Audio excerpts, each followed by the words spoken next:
আসসালামু আলাইকুম আমার প্রিয় ভাই বোনেরা, কেমন আছেন? আশা করি ভালো আছেন, সুস্থ আছেন। আলহামদুলিল্লাহ আমিও ভালো আছি, সুস্থ আছি। নিয়ে আসলাম সন্ধ্যা বা বিকেলের একটা নাস্তার একটা রেসিপি, একদম ঝটপট। লাগবে মাত্র দুটো উপকরণ, সেটা হচ্ছে আটা এবং আলু। যদি ঘরে এমন আছে ঝটপট, আপনাদের বাড়িতে মেহমান চলে আসছে, যদি এই রেসিপিটা বানানো আছে একদম ঝটপট, কেন কি বাড়িতে মেহমান আসছে, ঘরে হাতের কাছে কিচ্ছুই নাই, যদি থাকে আটা বা ময়দা যেটাই হোক, এবং যদি থাকে 2 পিস 3 পিস আলু, তাহলে বানাই নিতে পারেন এই সুন্দর বিকেল এবং সন্ধ্যার নাস্তার রেসিপিটা। কিভাবে বানাই সেই রেসিপিটা, পুরো রেসিপিটা প্রথম থেকে শেষ পর্যন্ত অবশ্যই দেখবেন এবং সাথে পাশে থাকবেন।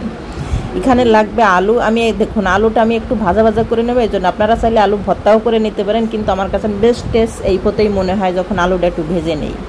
এখানে আমি 2টা আলু নিয়েছি, আর এখানে 2 থেকে 3টে পেঁয়াজ কুচি নিয়েছি, আর 4-5টা কাঁচামরিচ কুচিয়ে একদম নিয়েছি। হালকা একটু তেল দিলাম, এখন একটু হালকা করে একটু ভেজে নেব, তারপরে দিয়ে দেবো আলু।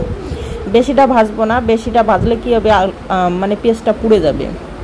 এজন্য আলু পেঁয়াজ একসাথে আমি খুব সুন্দর করে ভেজে নেব, ভেজে একদম পারফেক্টলিভাবে কুক করে নেব। আপনারা চাইলে কিন্তু আলু সেদ্ধ করে ভর্তা করে নিতে পারেন, সেটাও কিন্তু ভালো টেস্ট আসবে। আর এখানে কোনো বাটা মশলা ইউজ করা যাবে না, তাহলে কিন্তু টেস্টটা একদম নষ্ট হয়ে যাবে। দিয়ে দিলাম স্বাদ মতন লবণ, সামান্য একটু হলুদ দিলাম, সামান্য একটু কালারের জন্য, ব্যাস। এখানে আর কোনো মশলা এখানে আমি ব্যবহার করব না। এখন এই নর্মাল আছে, মানে লো মিডিয়ামে একদম সুন্দর করে আলুটা আমি কুক করে নিব। তারপর এখানে 1 কাপ নিয়েছি আটা, তার ভিতর দিয়ে দিলাম 1 চামচ বা 1.5 চামচের মতন সয়াবিন তেল, আর দিয়ে দিছি পরিমাণ মতন লবণ। এখন আটাটা খুব সুন্দর করে একটু ময়ান দিয়ে ঠান্ডা একদম নর্মাল পানি দিয়ে আমি একটা ডো বানাই নেব, একদম সফট একটা ডো বানিয়ে নেব। ঠিক দেখে আপনি বুঝতে পারছেন আমার হাতে কিন্তু লেগে নাই, একদম ঠিক পারফেক্ট এরকম একটা ডো বানিয়ে এটা রেস্টে রেখে দিব জাস্ট 5 মিনিট। এর ভিতরে দেখুন আমার আলুটা কিন্তু প্রায় কিন্তু সেদ্ধ হওয়ার মতন হয়ে গেছে। আমি আপনারও বলি, আপনারা আলু ভেজে নিতে পারেন এই পিসে, তারপরে নইলে আপনারা আলু ভর্তা বানাই নিতে পারেন, দুটোই কিন্তু কমিশন যাবে, শুধু সেম প্রসেসটা ফলো করবেন। দেখুন আমি আলুটা একদম করে নেব, আছে থেতলে নেব, একদম মানে ভর্তার মতন করে নেব। ভাজা ভাজা হয়ে গেলে অটোমেটিক এমনি ভেঙে যাবে। আমি চামচ দিয়ে একটু ভেঙে ভেঙে নিব। দেখুন এই পথে একটু ম্যাশ করে নিতে হবে, যাতে রুটির পর যখন আমি দিব সুন্দর করে লেগে যায়। একদম আলু কিন্তু আমার সেদ্ধ হয়ে গেছে, এখন আমি ম্যাশ করে নেওয়া লাগছে আলুটা এখন ম্যাশ করে নেওয়া লাগছে। একদম সহজ একটা রেসিপি। মেহমান আসছে, আমার হাতের কাছে কিচ্ছু নাই, বাড়িতে কোনো লোক নাই, আপনার কাছে হাতের কাছে যদি এই 2টো উপকরণ থাকে, তাহলে কিন্তু আপনি ঝটপট এই রেসিপিটা তৈরি করে নিতে পারেন। আলু আমার ম্যাশ করা হয়ে গেছে, সাইডে এখন রেখে দিলাম। এখন আমি ডোটের দিকে আসি। দেখুন আমার ডোটা একদম সেট হয়ে গেছে, পারফেক্ট হয়ে গেছে। এখন আমি লেচি কেটে নিব। এটা আপনারা কতটা নেবেন, এখানে আমি 4টে লেচি কেটে নিয়েছি, মানে 2টে রুটির জন্য 4টে লেচি কেটে নিয়েছি, একদম পারফেক্ট। এখন আমি বলে নিব, সামান্য আটা দিয়ে খুব সুন্দর করে আমি রুটিটা বলে নেব।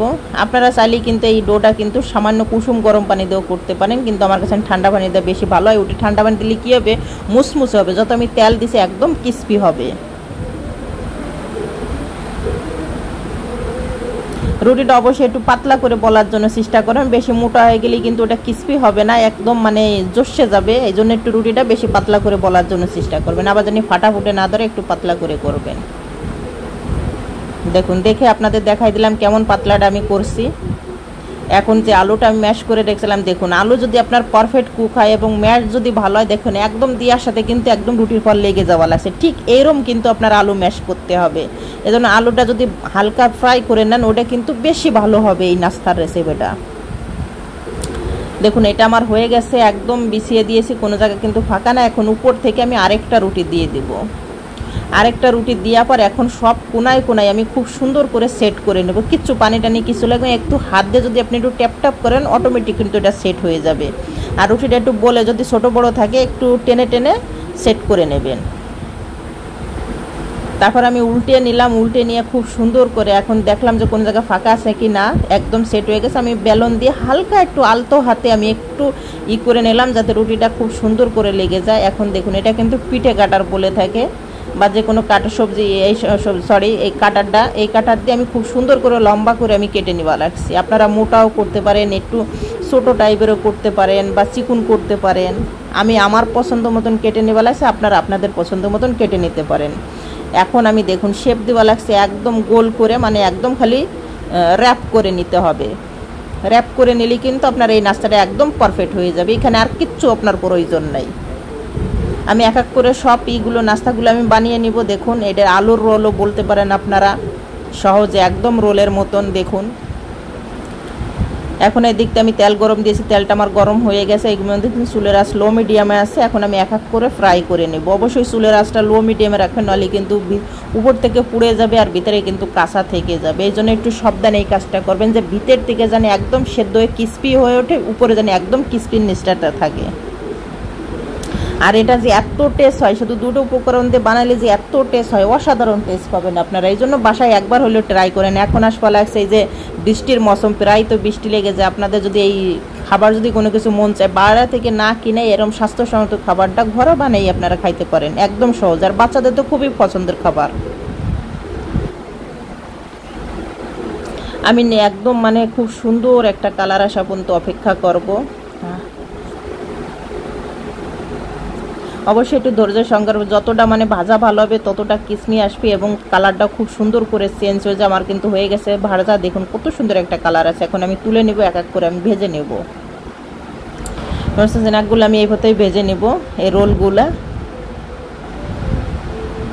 কত সুন্দর দেখা যাওয়া আছে, একদম অসাধারণ একটা রেসিপি, একদম নতুন, একদম অসাধারণ। মানে এই রেসিপি একবার হলে ট্রাই করেন। আর যদি আমার এই সহজ সহজ রেসিপি যদি আপনাদের ভালো লাগে, অবশ্যই আপনারা লাইক, কমেন্ট এবং শেয়ার করে দেবেন, অন্য মানুষের দেখার সুযোগ করে দেবেন। এবং আপনারা অবশ্যই চ্যানেলটা সাবস্ক্রাইব করে আমার পাশে থাকবেন, যাতে আমি আপনাদের উৎসবে নতুন নতুন ভিডিও করার জন্য অবশ্যই আগ্রহ করি। আপনাদের জন্য কষ্ট করে একটা ভিডিও তৈরি করে অবশ্যই আপনারা আমার পাশে থাকবেন। দেখুন আমার বানানো হয়ে গেছে। তার সাথে যদি একটু কাঁচা পেঁয়াজ, আপনারা যদি কাঁচা পেঁয়াজ খেতে পছন্দ করেন, তাহলে কাঁচা পেঁয়াজ, শসা বা টমেটো সস, একদম পারফেক্ট একটা কম্বিনেশন যাবে, পারফেক্ট একটা রেসিপি। আর দেখুন কতটা মুসমুসে হয়েছে। দেখুন আমি হাত দিয়ে একটু ট্যাপ, হাতের সামান্য একটু দেওয়ার সাথে কিন্তু ভেঙে যাওয়া লাগছে, এত পারফেক্ট একটা রেসিপি। একবার হলে এই রেসিপিটা ট্রাই করেন, বিকেল হোক, সন্ধ্যা হোক, সকাল হোক, ট্রাই করেন, অসাধারণ লাগবে। সবাই ভালো থাকেন, সুস্থ থাকেন, আল্লাহ হাফেজ।